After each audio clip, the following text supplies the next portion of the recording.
Most people think saving $1 million takes forever, but here is the truth.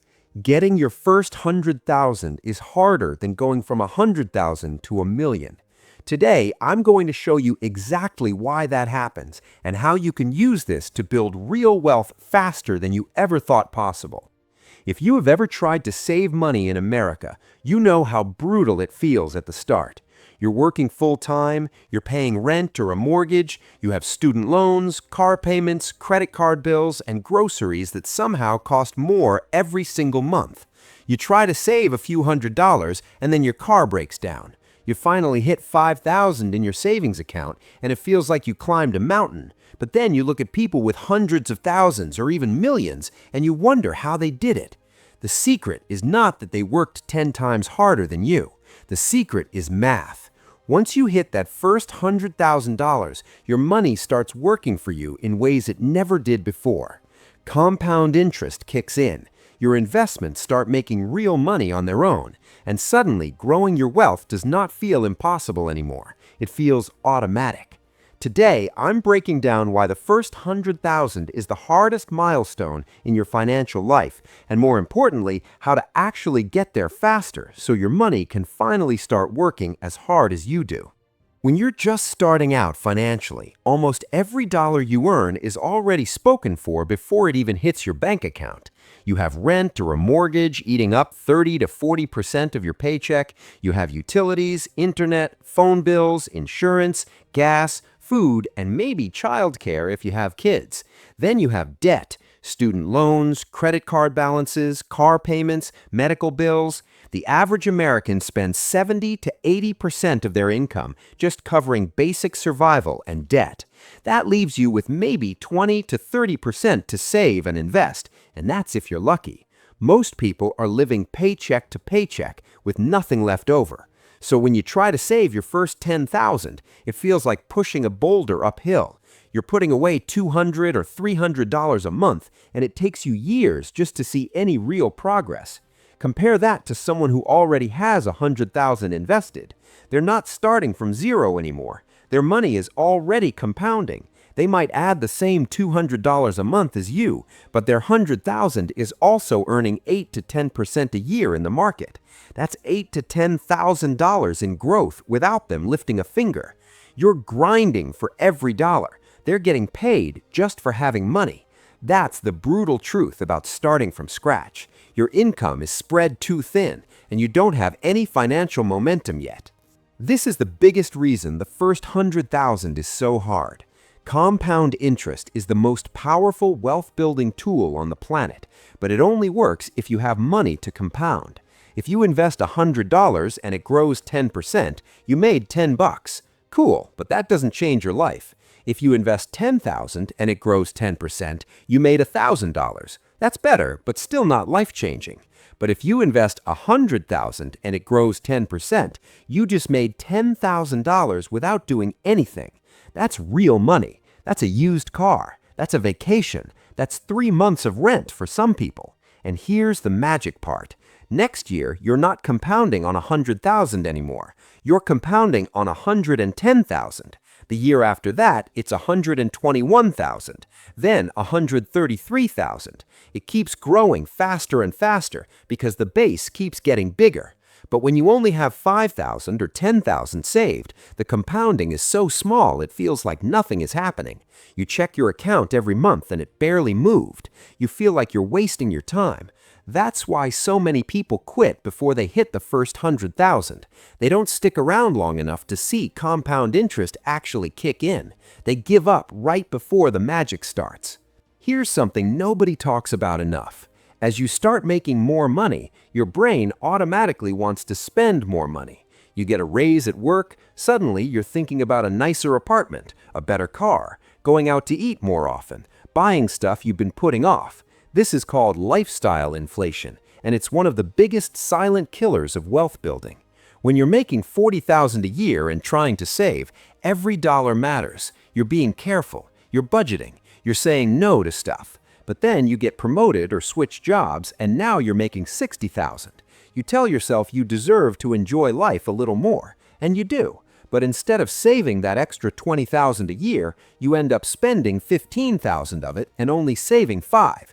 You're making 50% more money, but your savings only went up 25%. That's the trap. The math doesn't work in your favor until you force yourself to save more as you earn more. The people who hit 100,000 fast are the ones who got a raise and acted like it never happened. They kept living like they made 40,000 and saved the difference. That takes discipline. That takes saying no to stuff your friends are buying. That takes driving the same car for 5 more years, even though you could afford a new one. Most people can't do that. That's why most people never hit 100,000. This one is purely psychological, but it is incredibly powerful. When you check your investment account and it says $3,000, your brain does not take it seriously. It feels like fake money. It feels like it does not matter. So you stop checking it. You stop contributing regularly. You forget about it for months. Then life happens, your car breaks down, and you pull that $3,000 out because it doesn't feel like a big deal. Now you're back to zero. Compare that to someone with $80,000 in their account. They check it every week. They feel excited when it goes up. They feel protective over it. They would never pull money out unless it was a true emergency because it feels too valuable to touch. The exact same market gain feels completely different depending on your account size. If your $3,000 grows 10%, you made $300. Nice, but whatever. If your $80,000 grows 10%, you made $8,000. That feels real. That feels like progress. That makes you want to keep going. So the psychological battle of building wealth early on is that your progress feels invisible. You're doing everything right, but the numbers are too small to feel rewarding. That is why so many people give up in the first few years. They don't see the point. They don't feel like they're getting anywhere. But the ones who push through that phase, the ones who keep saving even when it feels pointless, those are the ones who eventually wake up with 100,000 and realize the game just changed. When you're early in your wealth building journey, you're probably making a lot of rookie mistakes without even knowing it. You might be keeping your savings in a regular checking account, earning 0 interest. You might be investing in random stocks your friend told you about instead of low-cost index funds. You might be paying high fees on your investment accounts because you didn't know there were cheaper options. You might be ignoring your employer match on your 401k, which is literally free money. You might be carrying credit card debt at 20% interest while trying to invest at 10%, which makes no mathematical sense. You might not know what a Roth IRA is or why it matters. You might not have optimized your tax strategy at all. These mistakes do not feel like a big deal when your account balance is small. Paying an extra 1% in fees on $5,000 only costs you $50 a year. Annoying, but not devastating. But paying an extra 1% in fees on $200,000 costs you $2,000 a year. That is real money. That is a vacation. That is multiple mortgage payments. The difference is that by the time you have 100,000 saved, you've probably learned how to avoid these mistakes. You've educated yourself. You've optimized your accounts. You've cut out the dumb fees. You've figured out the most efficient way to grow your money. So not only is your money compounding faster, but you're also getting better returns because you are smarter about where and how you invest. Early on, you're learning expensive lessons. Later on, you're benefiting from those lessons. This is where everything changes. Once you cross that 100,000 mark, your money starts making serious money on its own. Let's say you have 100,000 invested in a low-cost index fund, averaging 10% a year. That's $10,000 in growth. Now let's say you're also still contributing $500 a month. That's $6,000 a year. So in 1 year, you added $16,000 to your account. 6 from your contributions, and 10 from compound growth. Your money is now doing more work than you are. The next year, you're starting with $116,000. It grows 10%. That's $11,600 in growth. You add another $6,000 in contributions. Now you're at $133,600. The year after that, your growth is $13,360. You're adding another $6,000. Now you're at $152,960. Notice how fast it's accelerating. You're adding the same amount every year, but your total keeps jumping higher and higher because the base keeps growing. By year 5, you're not at 100,000 anymore. You're at over 170,000, and your annual growth is now bigger than what you're contributing. By year 10, you're well over 250,000, and your money is making 25,000 a year on its own. That's more than a lot of people earn from their actual job. This is why Charlie Munger, Warren Buffett's business partner, famously said, "The first 100,000 is a bitch, but you gotta do it." He knew the math. He knew the grind. He knew that once you get past that 100,000 mark, everything gets easier. Not because you're suddenly rich, but because your money finally has enough mass to build serious momentum. There's also a massive psychological shift that happens when you hit the six-figure mark in your investment accounts. Suddenly, you stop feeling broke. You stop feeling behind. You stop panicking every time an unexpected bill shows up because you know you have a cushion. You start seeing yourself differently. You're not just someone trying to get by anymore. You're someone building real wealth. That confidence changes how you make decisions. You stop taking jobs you hate just for the paycheck because you know you have options. You stop buying dumb stuff to feel better because you don't need that dopamine hit anymore. You start thinking long term. You start asking better questions. Should I max out my Roth IRA this year? Should I invest in real estate? Should I start a side business? You're not in survival mode anymore. You're in wealth building mode. And that shift is priceless. It also makes you want to keep going. Hitting 100,000 feels like proof that you can do this. It feels like validation. So you start aiming for 200,000, then 300,000, then 500,000. The momentum builds, the habits stick, and before you know it, you're looking back at your younger self, wondering how you ever thought 100,000 was hard. Let me show you the math on this because it is wild. Let us say it took you 10 years to save your first $100,000. You are contributing $500 a month and averaging 10% annual returns. That is a long grind. But now let us see how long it takes to go from 100,000 to 1,000,000 if you just keep doing the exact same thing. 500 a month, 10% returns. The answer is about 23 years total from the day you started. So it took you 10 years to get to 100,000, but it only takes 13 more years to go from 100,000 to 1,000,000. You doubled your timeline, but your wealth went up 10 times.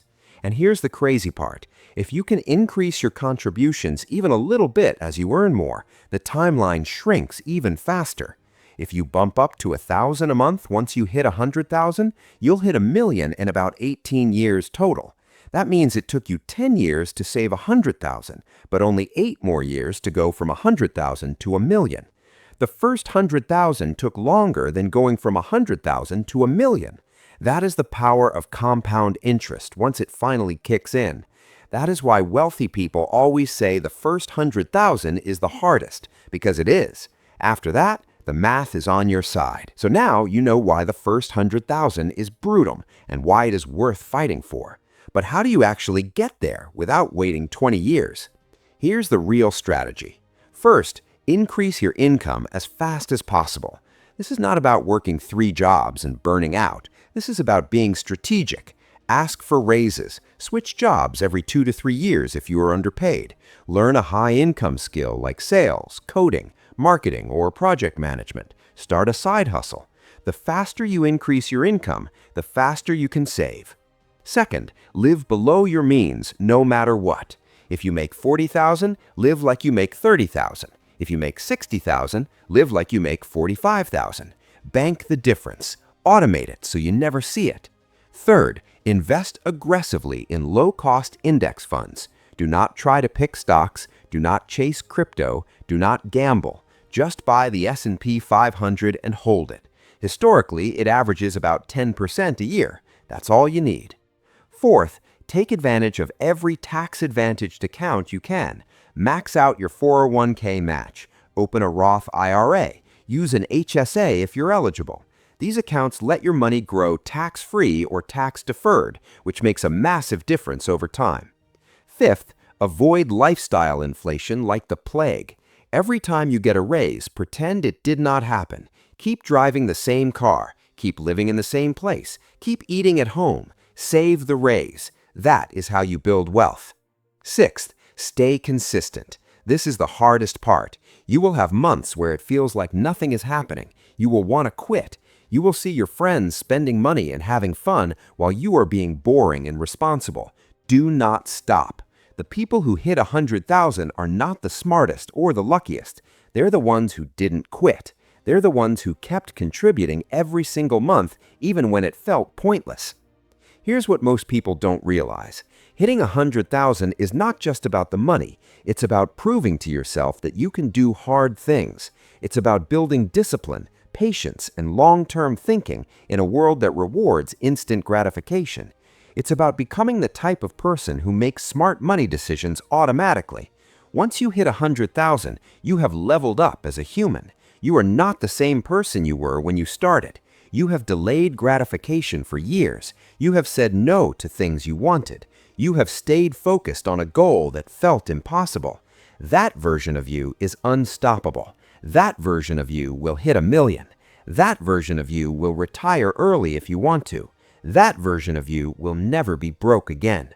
So yes, the first $100,000 is hard. It's supposed to be hard, but that is exactly why it is worth it. The first $100,000 is the hardest money you will ever save, but it is also the most important. It's the foundation of everything that comes after.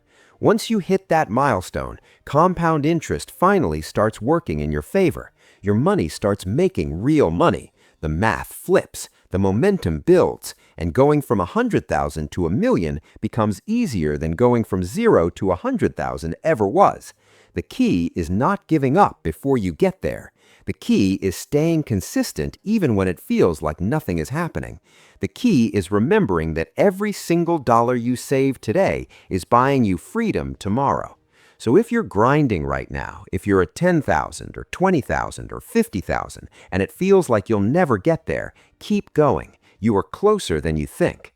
And once you cross that 100,000 line, you'll look back and realize it was worth every sacrifice. Building wealth is not about getting rich quick. It's about getting rich slow and actually keeping it. The first 100,000 is your proving ground, and once you get there, everything changes. If you found this video helpful, make sure to like the video, subscribe to the channel, and share it with someone who needs to hear this today.